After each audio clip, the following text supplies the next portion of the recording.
아니라. 아멘. 너희는 그 은혜에 의하여 믿음으로 말미암아 구원을 받았으니 이것은 너희에게서 난 것이 아니요 하나님의 선물이라.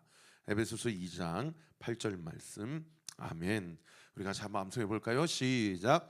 너희는 그 은혜에 의하여 믿음으로 말미암아 구원을 받았으니 이것은 너희에게서 난 것이 아니요 하나님의 선물이라.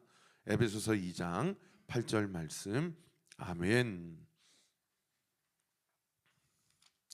자, 어제 본문 마지막 본문에 보면은 그 데메드리오라는 이 은장색 조합의 조합장이 이 조합원들을 다 모아다가 선전선동을 해가지고 이 초대교회 성도들과 바울이 전한 이 복음, 그 도가 사람이 만든 것은 신이 아니다 라는 것을 그렇게 전해가지고 세상에 주일날 본문 한번 펴보시면은 17절 18절 19장 17절 18절 보시면은 에베소 안에 큰 부흥이 일어났어요. 17절에 보시면은 에베소에 사는 유대인들과 헬라인들이 다 이 일을 알고 두려워하여 동그라미 1번 예수의 이름을 높였다.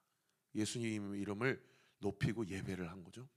그리고 동그라미 2번 18절 보시면은 믿는 사람들이 많이 와서 자복하여 행한 일을 알리며, 이 자복하다라는 헬라어 단어가 회개했다라는 얘기입니다. 여러분 1907년에도 평양 대부운동이 있을 때 길선주 장로님이나 많은 선교사님들이나 또 많은 장로들과 목회자들이 그냥 공개적으로 자기 죄를 고백하고 회개하는 역사가 일어나지 않습니까?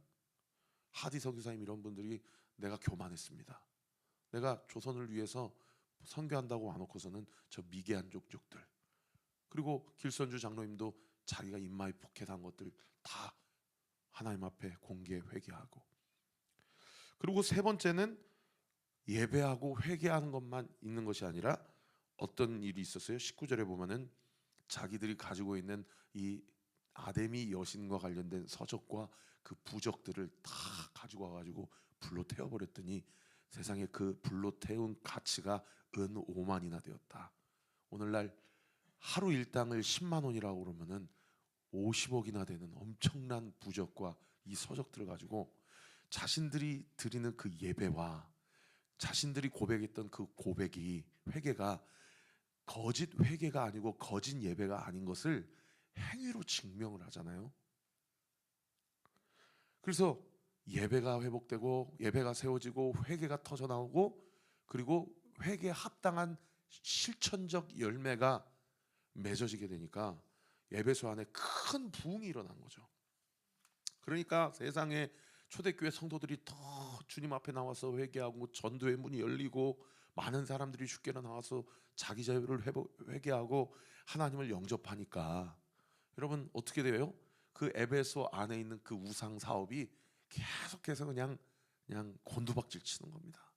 그러니까 그 우상 제작업자들이 데메드리오를 중심으로 해서 다 모여가지고 이렇게 하다가는 자기들의 표면적인 이유는 아르테미스 아데미 여신의 어떤 위상이 땅에 떨어지게 되겠다라고 말은 고백하지만은 속에 시커먼 생각에는 어떤 게 우상이에요? 만몬, 돈이 우상이니까 이렇게 하다가는 우리 굶어 죽게 생겼다.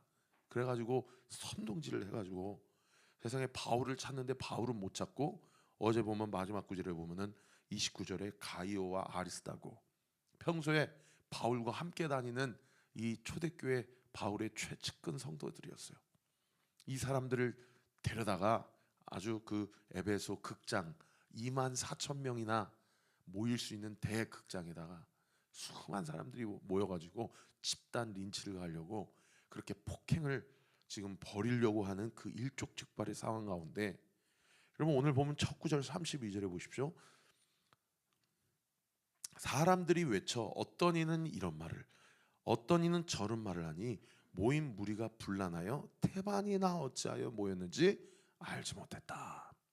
그러니까 데메드리오와 조합원들이 시작된 그 소동, 그 소요 사태가 그냥 도시 안에서 크도다 아데미여 영광 받으시옵소서 아데미여 하면서 막 그렇게 사람들이 모이다 보니까 데메드리오와 조합원들은 사실은 어느 순간에 소수가 돼버리고 왜 이렇게 크도다 아데미어 하면서 모였는지도 모르는 사람들이 2만 4천 명이 모여가지고 도대체 근데 우리 왜 모인 거야? 하고 태반이나 어찌하여 모였는지 알지 못하였다.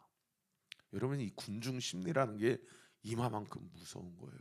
그러니까 누가 뭐 어땠다, 저 사람이 뭐 저랬다 그러면은 사실 오늘날에도 그냥 간단히 선동질 당해가지고 그 내가 왜 이러고 있지? 그리고 나는 왜 여기 있지? 이렇게 하면서 그러한 일들이 오늘날에도 얼마나 많이 일어날 수 있습니까? 그죠? 그러니까 오늘 본문을 통해서 우리가 첫 번째 우리 자신에게 한번 물어봐야 될 것은 도대체 내가 하고자 하는 또는 내가 어떻게 하는 일들에 대해서 이것이 그냥 휩쓸려서 하는 일인지, 나는 이것을 분명하게 하나님이 나에게 주신 사명을 가지고 이 일을 지금 실행하고 있는지에 대해서 우리가 명백하게 한번 생각해 볼 필요가 있다라는 거예요. 어떤 뭐 거대 담론을 이야기할 거 없습니다. 하루하루를 살아가면서 우리는 우리가 생각하는 것 이상으로 우리의 감정이 우리의 하나님이 되어서 그렇게 감정 따라서 우리가 성질을 내기도 하고 말을 내뱉기도 하고 행위를 결정하기도 하는 경우가 얼마나 많은지 몰라요. 제가 최근에 좀 마음이 불안하고 좀 마음이 그렇게 최대한 티를 안 내려고 그래도 주일날 우리 성도님들이 말씀해 주신 것처럼 제가 감정이 태도가 많이 됩니까? 라고 했더니 우리 2부 예배 성도님들이 네! 목사님 좀 깨닫고 좀 정신 좀 차리세요라고 그런 의미를 담아서 네! 라고 했는지는 모르겠지만 목사님은 얼굴을 보면 다 드러납니다. 이렇게 얘기를 해주시더라고요. 근데 제가 사실은 막 이렇게 괜찮은 척해도 속은 뭐 누가 알겠습니까? 교회 개척한 목사가. 그런데 그래서 짜증이 많이 이렇게 최근에 이렇게 많이 나고 이렇게 막 불안전하고 솔직하게 말씀드리면은 그런 부분들이 많이 있죠. 그러니까 아내나 가족들이나 뭐 부모님이나 제가 이유 없이 막 이렇게 짜증을 내더라고요. 그래서 어느 날 주차장에 가만히 차에 차를 주차하고 혼자 앉으면서 너 왜 이렇게 짜증이 나지 요즘에? 제가 한번 자기 자신에게 한번 질문을 해봤어요. 그랬더니 뭐 아내가 잘못한 것도 없고 주변에 있는 뭐 누가 저한테 뭐 해코지한 것도 없어요. 근데 자꾸 이렇게 주변에 있는 가족들이나 주변에 있는 사람들에게 두려운 대로 이렇게 짜증을 내는 그런 일들이 있는 걸 보면서 여러분은 어떠십니까? 저는 이제 제 이야기를 하는 거니까요. 내가 내 감정이 하나님 될 때가 참 많이 있구나. 그런 자기 반성이 좀 되더라고요. 그러니까 이유가 없어요. 그냥 막 짜증을 내요. 네. 근데 우리가 믿는다 하면서도 우리가 교회를 다닌다고 하고 우리가 예수님을 내 주인 삼았다라고 그렇게 고백하면서도 우리가 날마다 말씀 앞에 무릎 꿇지 않고 기도하지 않으면 우리는 우리의 감정이 하나님 되어서 살아가기가 딱 좋은 인생, 딱 좋은 죄성을 가지고 있는 존재들이라는 거예요. 여러분, 제가 강조하고 싶은 거는 감정을 하나님 삼지 말라는 말씀은 세상의 인문학자들이나 심리학자들도 그렇게 많이 권면할 거예요. 저는 오늘 이 설교를 통해서 여러분에게 감정이 태도가 되지 않게 하십시오. 감정에 휩쓸리지 마십시오. 주변의 어떤 흐름에 휩싸이지 마십시오. 이 얘기를 하는 게 아니고요. 물론 성경이 지금 그 메시지를 던지는 것 같지만은 여러분, 감정에 휩싸이지 않기 위해서, 감정이 하나님 되지 않기 위해서는 우리는 별 수 없이 날마다 말씀 앞에 무릎 꿇어야 되고요. 우리는 반드시 기도의 자리를 지켜야 됩니다. 제가 설교하고 싶은 포인트는 이것입니다. 그저께 저희 어머니가 또 동역하시는 목사님이 안산에서 목회하시는데 와서 좀 기도 좀 받으라고 그래서 갔어요. 그래서 그 선배 목사님한테 기도를 받았는데 목사님 방언 좀 해보세요. 그래서 썰라썰라 이제 방언을 막 했죠. 그랬더니 목사님 하루에 3시간 이상 방언 기도하세요. 그리고 목사님 하루에 7시간 방언 기도하면 하나님께서 목사님을 통해서 놀라운 역사와 놀라운 기적과 놀라운 영적 세계를 더 깊이 보여주시고 열어주실 것입니다. 그렇게 또 권면하더라고요. 제가 사실요 이런 얘기 하는 거 별로 안 좋아하는데 은사주의에 대해서 저 안에 편견도 있고 그런데 제가 목회를 하면 할수록 우리 어머니 목사님이 그렇게 대단해 보여요. 이제 어머니도 은퇴가 얼마 안 남았거든요. 개척하시고. 그런데 제가 어머니 목사님을 이렇게 쭉 이렇게 바라보면 첫 두 가지 저한테 영적 유익이 있는데 첫 번째는 제 안에 교만을 봐요. 예전에는 어머니 목사님 설교 들으면서 우리 어머니는 저렇게밖에 설교를 못하나 이런 생각 많이 했어요. 더 나아가서 그러니까 성도들이 이렇게 없지 이러면서 얼마나 교만합니까 우리가. 여러분은 안 그러십니까? 그런데 목회를 하면 할수록 우리 어머니가 그렇게 대단해 보여요. 우리 어머니 목회는 눈물 목회고 기도 목회밖에 없습니다. 두 번째는 제 안에 교만을 보는 것이 어머니 목회를 보면서 저한테 주는 가장 큰 유익이라고 한다면 두 번째는 기도를 배우게 돼요. 여러분 우리 기도하면 솔직히 좀 고리타분하다는 생각 안 듭니까? 그리고 우리 내면에 은연중에 어떤 생각이 있냐면 기도해도 바뀐 건 우연이겠지. 기도해서 바뀐 게 아니지. 이런 생각이 우리 은연중에 깔려 있는 경우가 얼마나 많은지 몰라요. 그런데 제가 목회를 해보면 해볼수록요 그야말로 어떤 생각이 드냐면 내 힘으로 되지 않은 일들이 살아보면서 얼마나 많은지 몰라요. 우리의 힘으로 되지 않은 일들을 직면할 때마다 인생은 내 힘으로는 할 수 없는 일들이 얼마나 많이 있는지를 알아가는 여정이구나 라는 생각을 해요. 그런데 많은 사람들이 그걸 깨닫고 끝납니다. 그렇지 않나요? 그런데 여러분 기도의 사람은 내 힘으로 할 수 없다라는 것을 깨달을 그때에 여러분 그 포인트 그 시점이 기도의 사람에게는 지금부터는 하나님이 일을 시작하시는 시점이에요.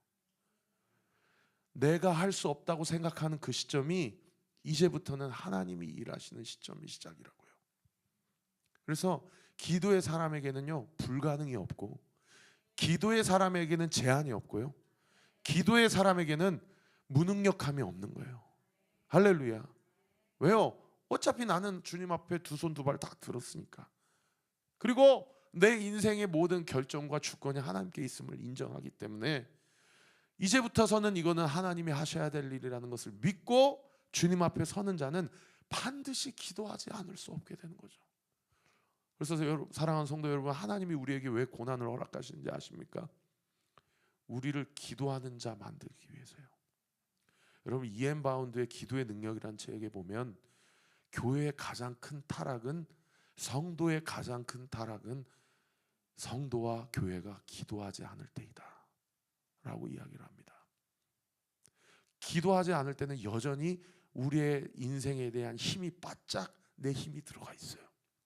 근데 결국 기도의 시간은 그것을 방언으로 3시간 7시간 하냐, 그냥 방언 못하는 사람은 그냥 기도하냐, 이게 중요한 게 아니고 여러분 기도하는 시간 과정 가운데서는 하나님이 반드시 그 사람에게 어떤 일을 행하게 하시냐, 그 사람의 바짝 들어있는 자신의 힘을 빼게 하게 하세요. 그 힘을 빼는 과정이에요. 그 힘을 빼고 그 주권과 그 핵심이 나에게 있음이 아니요 주님께 있음을 인정하고 주님을 닮아가고 주님의 마음과 합해지는 시간이 바로 기도의 시간이라는 것입니다. 할렐루야.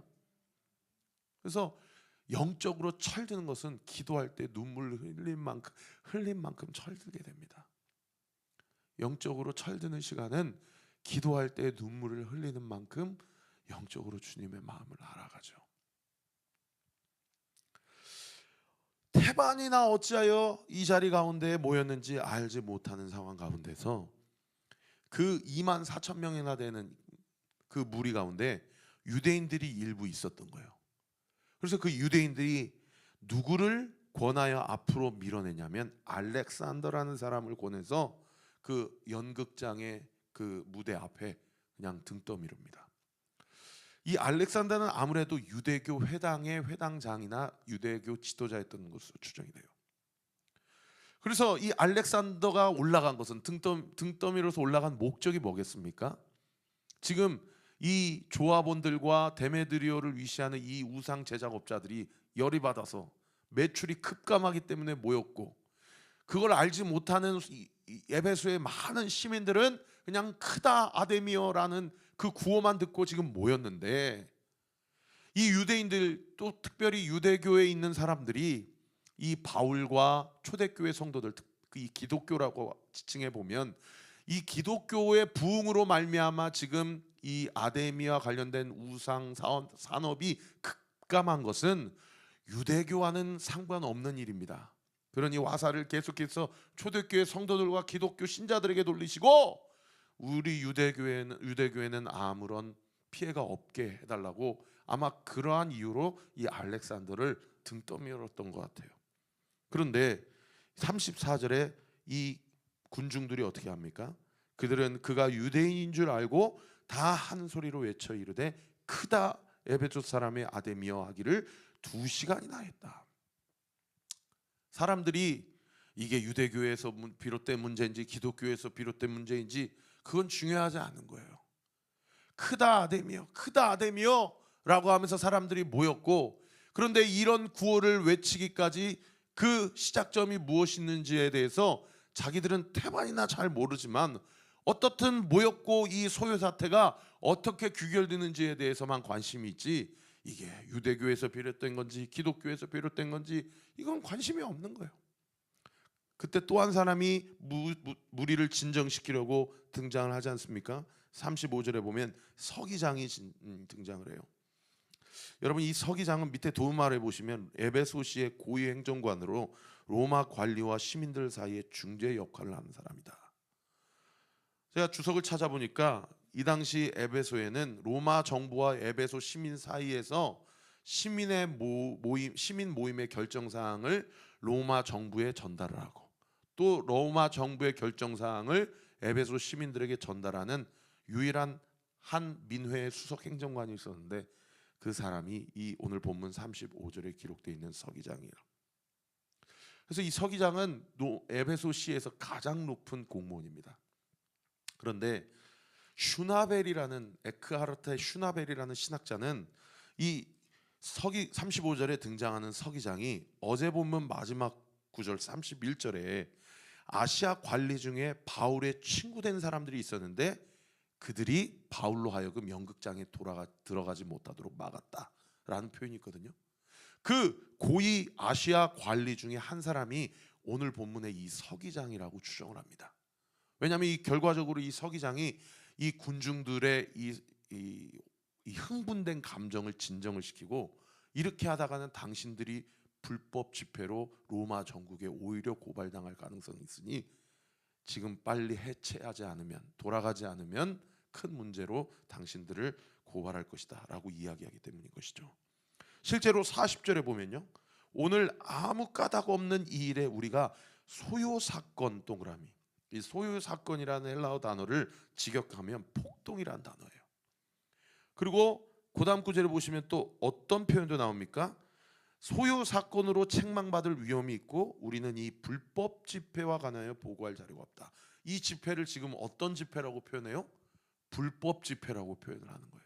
그러니까 이런 폭동, 소요사태, 불법 집회, 이런 표현으로 봤을 때 지금 이 집회가 상당히 악의적인 집회고, 이 집회에 대한 성격을 아주 부정적으로 보는 것으로 보아 이 서기장이 아마도 바울을 통해서 예수님을 영접한 크리스찬 에베소 시청의 고위 관료가 아니겠는가라고 그렇게 추정을 하는 것이죠. 그가 무리를 진정시키고 뭐라고 이야기하는 거 아니? 35절에 보십시오. 에베소 사람들아, 에베소시가 큰 아데미와 제우스에게 내려온 우상의 신전지기가 된 줄을 누가 알지 못하겠느냐. 여기 우상의 신전지기 동그라미, 다른 번역 성경에 신상의 수호자 또는 제우스 신의 아들이라고 그렇게 번역하고 있어요. 이 에베소와 그 아데미 여신은 당신들이 이렇게 들고 일어나지 않아도 누구라도 이 에베소 시민들은 제우스의 특별한 사명을 가지고 아데미 여신을 위해서 부름받은, 소위 기름 부어 받은, 소위 유대적인 표현으로 하면 이 아데미의 여신의 종들인데, 이걸 누가 모르겠냐. 우리는 특별한 제우스가 준 사명을 가지고 세움받은 시민들이다. 이렇게 일단 그들의 마음을 지금 뭐랄까요, 달래고 있는 것이죠. 그러면서 36절에 뭐라고 얘기하냐면, 이 일이 그렇지 않다 할 수 없으니 너희가 가만히 있어서 무엇이든지 경솔하지 아니하여야 하리라. 이 군중들의 심리를 자극하지 않으면서 마음을 달래면서도 그들이 지금 어떤 불법적인 행위를 하려고 하는지에 대해서 아주 적확하게 지적을 하는데, 그 두 가지를 지적하는 내용이 37절에 기록되어 있습니다. 첫 번째, 이 가이오와 그리고 아리스다고가 신전의 37절 보십시오. 신전의 물건을 도둑질하지도 아니하였고, 동그라미 2번, 우리 여신을 비방하지도 아니한 사람들을 너희가 지금 붙잡아왔다. 이 두 가지 불법적인 행위로 인해서 지금 너희가 하는 이 일은 폭동이요 불법 집회에 해당하다라고 마음을 달래면서도 아주 지혜롭게 지금 하고자 하는 이 사태에 대한 불법 지점을 지적하고 있는 그런 본문인 것이죠. 여기서 좀 눈에 띄는 표현이 여신을 비방하지도 아니하였다라는 거예요. 여러분, 우리가 복음을 전할 때에, 오늘도 제가 우리 전도팀 집사님들과 같이 나가서 또 말씀도 외치고 또 복음도 설명하고 또 교회도 소개도 하고 그랬는데, 여러분, 사실은 우리 기독교가 가지고 있는 이 진리가 세상에 있는 많은 종교가 이야기하는 도와 충돌되는 지점이 바로 무엇입니까? 오직 예수 그리스도만이 구원의 유일한 길이라는 지점 아닙니까? 그죠? 그런데 우리가 우리 안에 참 진리가 있다고 해서 다른 종교를 비방하거나 다른 것을 신봉하는 사람들에 대해서 그것을 비난해서는 아니 된다는 것을 오늘 본문이 우리에게 좀 깨달아 볼 수 있는 지점이에요. 우리는 분명하게 우리의 영적 스탠스를 정하고 only Jesus, 오직 예수 그리스도만이 구원의 유일한 길임을 반드시 전하고 또 드러내야 될 줄 믿습니다. 그러나 그렇다고 해서 다른 종교를 비방하거나 비난해서도 아니 된다는 거예요. 우리가 그 복음을 전할 때에 사람의 지혜와 말과 혀로 하지 아니하고 오직 성령이 주시는 지혜와 또 담대함으로 우리가 하나님의 말씀을 전하고 또 하나님의 은혜를 흘려보낼 때에 하나님께서 우리 교회와 우리 각자를 통해서 준비된 영혼들을 반드시 돌아오게 하시고 또 복음 앞에 반응하게 하게 하실 줄 믿으시기를 예수님의 이름으로 축원합니다. 여러분, 그래서요, 이번 부흥 집회 때 평소에 좀 복음 전하기 어려운 부분들이 있다면은 이번 일단 집회에 한번 나와보라고 권면해 보세요. 그냥 뭐 예수님만이 구원의 길이야, 예수님 믿어야 천국 가, 이런 이야기보다는 그냥 우리 교회 한번 와봐, 와서 한번 들어봐 라고 하면서 좀 더 가볍게 여러분 그렇게 한번 초청해 보십시오. 그래서 이번 주 목금토에 시간마다 하나님께서 우리 교회에 은혜를 주시고 그 마음 문을 열어주시고 생명의 씨앗을 뿌려주실 때에 여러분 이번 집회에 참석하는 모든 성도님들이, 모든 하나님의 백성들이 하나님의 놀라우신 은혜와 또 구원의 역사가 이번에 참여하는 모든 성도들의 구체적인 삶과 관계 위에 온전히 부어지게 될 것을 믿으시기를 우리 구주 예수 그리스도 이름으로 축원합니다. 그래서 38절 계속 보시겠습니다. 만일 데메드리오와 그와 함께 있는 직공들이 누구에게 고발할 것이 있으면 재판날도 있고 총독들도 있으니 피차 고소할 것이요. 여러분, 지금 35절에 등장한 이 서기장이 계속해서 자신의 이야기를 얘기하고 있는데, 사람들은 태반이나 우리가 왜 모였는지 모르고 있잖아요. 그런데 서기장은 이 데메드리오 조합장과 조합원들이 이 소요 사태에 일으켰던 주범자들이라는 것을 지금 정확하게 알고 있어요. 이 서기장이 무엇으로 인해서 이 소요 사태가 일어났는지를 명백하게 진단을 하고 지금 단상 위에 올라갔다는 것을 알 수 있는 대목이죠. 그러면서 뭐라고 얘기합니까? 너희 안에서 불법적인 일들로 인해 피해를 받은 것이 있다면 이렇게 하지 말고 재판도 있고 총독도 있으니 법적으로 정식 절차를 거쳐서 고소를 해라. 만일 그렇지 않으면 40절에 보십시오. 아무 까닭도 없는 이 일에 우리가 소요 사건으로 책망받을 위험이 있고 우리는 이 불법 집회와 관하여 보고할 자료가 없다. 이 불법 집회와 관하여 보고할 자료가 없다를 다른 번역 성경에 이 불법 집회에 대하여 로마 당국에 변명할 말이 없다. 이 서기장은 그러할 의무가 있었거든요. 근데 벌써 당신들이 이렇게 나오면 오히려 우리 에베소 시에 이게 불리하다. 그러니 41절에 그 이야기를 듣고 그 모임이 흩어지게 되었다 라고 이야기를 하고 있습니다. 여러분 놀라운 것은요, 오늘 이 41절에 그 모임할 때 모임 동그라미, 그 다음에 40절에도 불법 집회할 때 집회 동그라미, 이 모임과 집회라는 헬라어 단어가 그 유명한 에클레시아라는 단어예요. 이 에클레시아라는 단어는 이 신약 성경에서 보통 무엇으로 번역된 헬라어 단어입니까? 교회를 에클레시아라고 그러죠. 그런데 누가가 의도적으로 교회라고 사용되는 이 에클레시아, 에크는 밖으로라는 뜻이고 레시아라는 불러 모인 자들을 이야기하는 것이거든요. 밖으로 불러 모임당한 자들이 그 당시 교회라고 지칭을 했는데 세상에 여기 집회라는 단어, 모임이라는 단어도 동일하게 에클레시아라는 단어를 쓴다라는 것은 누가가 무엇을 의도하고 있는 것입니까? 여러분, 같은 에클레시아라도 무엇을 목적으로 모였는가에 대해서 부름받은 공동체가 있는가 하면 모이긴 모였는데 뭘 위해 모였는지도 모르고 모인 모임도 있다라는 거예요. 여러분, 우리가 교회를 다닐 때 제가 오늘은 공동체를 좀 전했어요. 그래서 하나님, 오늘은 제가 뭐라고 선포하면 좋을까요? 그래서 우리 집사님들이 여기서 풍선도 나눠주시고 또 팝콘 봉투도 나눠주시고 실제로 팝콘을 한 봉지 주시면서 여기 11층에 교회가 있는데 예배 시간이 이렇게 됩니다. 한번 나와보세요 얘기하는데 저는 물티슈 나눠드리면서 자꾸 뭐라고 그러면 저렇게 막 선포하면서 하나님께 좀 물었어요. 그래서 막 성경에 생각나는 대로 막 암송하고 선포하고 예수님의 행복의 시작이고 모든 문제의 시작점이다. 아니, 모든 문제 해결자이시다. 이렇게 막 선포하면서 그렇게 전했는데 하나님께서 주신 감동이라고 믿습니다. 하나님께서 야, 그러지 말고 너 이 공동체들 소개해라. 뭐 저 사람들이 사망과 죽음과 심판과 천국과 지옥에 대해서 뭐 귀가 들리겠냐?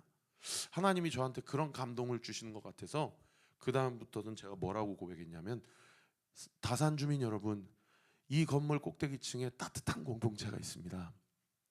우리 온리 공동체는 끝까지 포기하지 않고 기도해 주는 공동체입니다. 어떤 사람이 와도 그 사람을 품고 안아주는 공동체입니다. 여러분에게 그 공동체가 필요하지 않으십니까? 여러분, 그 공동체에 한번 나와 보십시오 라고 약간 그 이전에 이렇게 고백하고 선포했던 그런 어떤 복음에 대한 선포의 내용과는 조금 다르게 따뜻한 공동체를 소개하는 시간을 저 개인적으로 좀 가졌어요. 그랬더니 어떤 노인 양반이, 할머니 되시는 분이 저한테 오셔가지고 아이고 여기에 교회가 있었어요? 라고 그러면서 네 할머니, 제가 이 교회 담임 목사입니다. 그랬더니 깜짝 놀라시더라고요.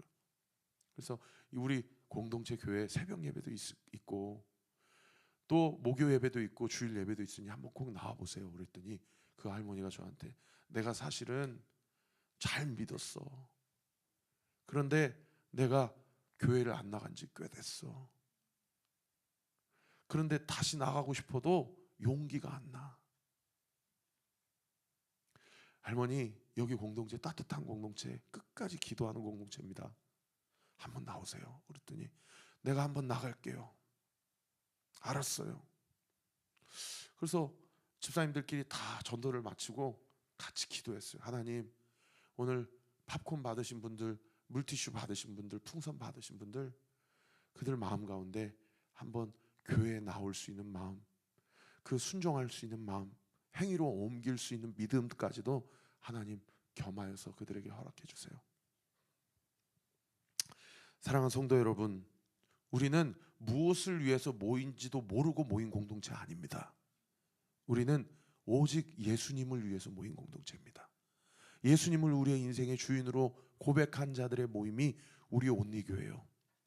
예수님께 기도할 때에 이 험하고 이 외로운 세상, 우리의 인생의 여정, 우리가 결코 혼자가 아니고, 우리 이진 집사님 지난 주일날 간증해 주셨듯이 너 결코 혼자가 아니다.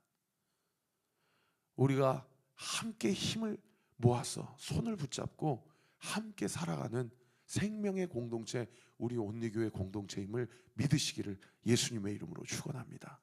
그렇게 함께 그 힘든 시간들을 기도하며 버텨주며 함께 중보하며 살아갈 때에 여러분, 이번 부흥 집회를 통해서 하나님께서 우리 성도들 각자의 심령과 상황 가운데 꼭 필요한 위로의 말씀, 격려의 말씀, 응원의 말씀, 그리고 찔리는 말씀으로 하나님 우리를 거룩하게 하시고 정결하게 하시고, 왜 살아가는지도 모르고 살아가는 인생이 아니라 무엇을 위해 살아가야 되고 누구를 위해 살아가야 되는지 분명하게 가르쳐 주시는 놀라운 은혜의 역사, 이번 근본 부흥 집회를 통하여 우리 교회 위에 온전히 부어지게 되기를 믿으시기를 우리 구주 예수 그리스도의 이름으로 축원합니다.